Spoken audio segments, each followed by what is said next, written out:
Mes amis, bonjour, on se retrouve pour une nouvelle vidéo et aujourd'hui on va parler une nouvelle fois de Realty, mais on va parler de Realty, mais pas seulement, on va aussi parler de compounding, d'intérêts composés et je voulais mettre en relation les deux sujets parce que je trouve que c'est pas encore un sujet qu'on met beaucoup en relation avec l'immobilier, ce qui est plutôt normal. On en parle beaucoup sur la bourse avec le réinvestissement des dividendes, etc., qui est devenu très facile avec le fractionnement des actions. Maintenant, tous les brokers proposent d'acheter des fractions d'actions.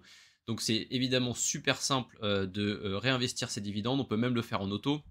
Donc bon, c'est top évidemment, mais aujourd'hui avec Realty, on a justement cette force de pouvoir le faire maintenant avec l'immobilier, ce qui était évidemment pas le cas avant la tokenisation ou la fractionnalisation des investissements. On pouvait le faire via des rates, mais vous allez voir plus tard dans la vidéo que le rendement est pas vraiment le même. Donc voilà, je voulais faire un petit topo là-dessus. Et pourquoi c'est un actif intéressant sur lequel faire des intérêts composés? Eh bien, le premier déjà, c'est que la volatilité est beaucoup plus faible. Et pour prouver ça, j'ai demandé à Grok de me dire donc de manière historique la différence qu'il y avait en termes de volatilité sur le marché immobilier et comparativement à la bourse. Et donc il me dit que historiquement, le stock market, donc le marché des actions, varie en moyenne annuellement de 15 à 20%, avec certaines spikes. Donc voilà, durant des crises, on va avoir évidemment des volatilités plus fortes, jusqu'à 30%, alors que sur le marché immobilier, on est en moyenne annuellement entre 5 et 10%, et occasionnellement, on peut avoir des sauts de 15 à 20%. Donc, vous voyez qu'on est à peu près 2 à 3 fois moins exposé à la volatilité quand on est sur le marché de l'immobilier. Et puis au-delà de ça aussi, on a le fait que le yield, donc ce que vous allez toucher, le rendement que vous allez toucher, est beaucoup plus certain quand on parle d'immobilier et de loyer, puisque vous allez avoir un locataire qui est quand même censé payer. Voilà, légalement, il doit payer son loyer tous les mois ou toutes les 2 semaines, et que les entreprises, elles, par contre, n'ont pas forcément l'obligation de verser un dividende. Donc forcément, si elles l'ont fait depuis 30 ans, elles vont avoir envie de continuer, mais ça peut parfois être un risque également parce que des entreprises qui commenceraient à aller un petit peu plus mal financièrement, eh bien, elles peuvent être poussées à se dire, bon, il ne faut pas qu'on coupe le dividende parce que sinon, on va perdre énormément d'actionnaires et l'action va se péter la gueule. Donc, ce qu'ils vont faire, c'est qu'en fait, même s'ils gagnent 80 millions d'euros sur l'année et que d'habitude, ils versent 100 millions de dividendes, ils vont continuer. Donc, ils vont emprunter pour continuer à verser les dividendes. Et là, c'est la spirale infernale qui peut commencer. Et on a vu des actions voilà, complètement partir à la cave à cause de ça. Donc, il y a ce côté yield qui est quand même beaucoup plus sécurisé quand on est sur de l'immobilier. Évidemment, il y a d'autres types de risques, mais ici, on parle d'un risque qui va être dilué puisque vous allez être sur de la tokenisation. Donc, vous allez pouvoir investir sur des dizaines, voire des centaines de biens à la fois. Et puis également, c'est le rythme à laquelle vous le touchez, ce yield. Donc, pour les actions, ça va être très souvent 1 à 2 fois par an, parfois tous les trimestres. Alors que ici, avec Realty par exemple, c'est toutes les semaines. Donc, vous allez pouvoir réinvestir beaucoup plus activement votre yield. Et maintenant, dans les faits, qu'est-ce que ça donne réellement avec Realty? Donc évidemment, Realty, ça n'existe pas depuis des dizaines d'années, donc on n'a pas un recul énorme, mais je vais prendre mon wallet perso pour cette vidéo, et ça fait 4 ans que j'investis. Donc on a déjà quelques années de recul, même si 4 ans, c'est pas énorme, évidemment, quand on fait de l'investissement long terme, ça reste relativement court, moyen terme. Donc ici, vous avez mon portefeuille devant vous. Ici, à savoir donc les infos, ça fait donc quasiment exactement 4 ans. J'ai un taux de rendement annualisé en comptant les réévaluations de 11,8%. Donc là, vous avez mon yield, on va dire mon yield brut. Mais évidemment, j'ai acheté sur le marché secondaire. J'ai également eu donc des réévaluations. Par contre, mes multifamilies, et j'en ai beaucoup, n'ont pas été réévalués. Donc je pense qu'en termes de yield annualisé, on est probablement entre 12 et 13%. Mais ici, voilà, 11,8% pour le moment sur ce que j'ai pu faire de manière sûre, entre guillemets. J'ai rien vendu, donc rien n'est sûr, mais sur le papier, on est à plus 11,8%. Et petite précision pour dire que c'est mieux que le S&P de manière historique, donc sur les 100 dernières années, l'équivalent du S&P, ça fait 10,1% pour info. Et pour les rates, on est plutôt sur du 6% et encore, donc ça c'est 6% après les frais, etc. Sachant qu'il y a une volatilité qui est aussi parfois assez importante, ça dépend lesquels vous choisissez. Mais j'ai pris par exemple Realty Income, donc qui est le stock O, le ticker c'est O, qui est bien connu pour ceux qui veulent justement du rendement et qui aiment réinvestir dans la compagnie.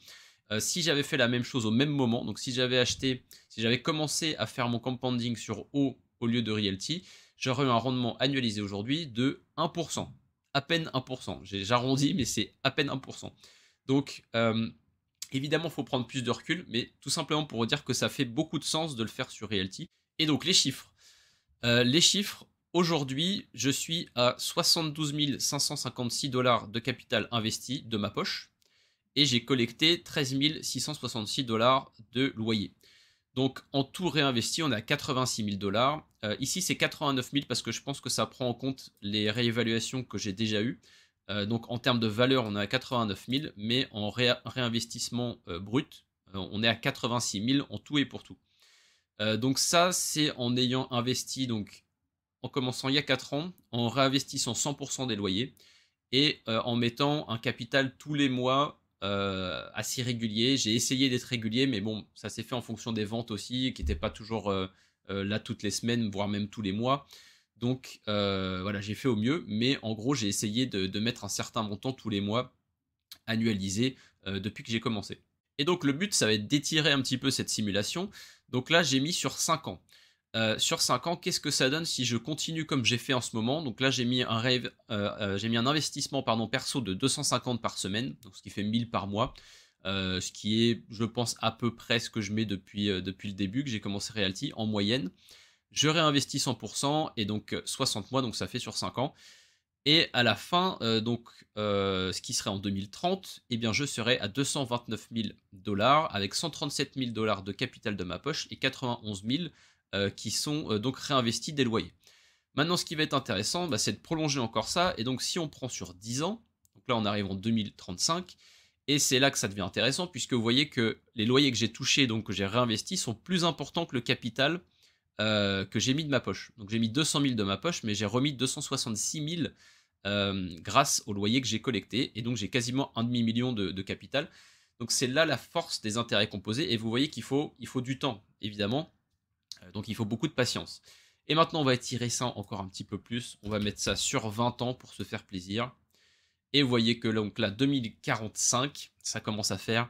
On a 1,5 million de dollars de capital, mais surtout, vous voyez que ça s'accélère, hein, évidemment. C'est l'intérêt du compounding.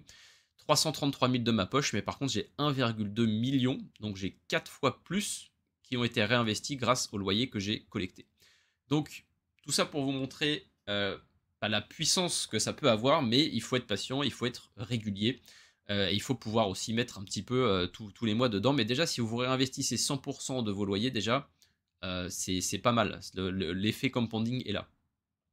Et j'en ai pas parlé encore, mais je suis sur Pitsby, le site, vous voyez en haut, Pitsby.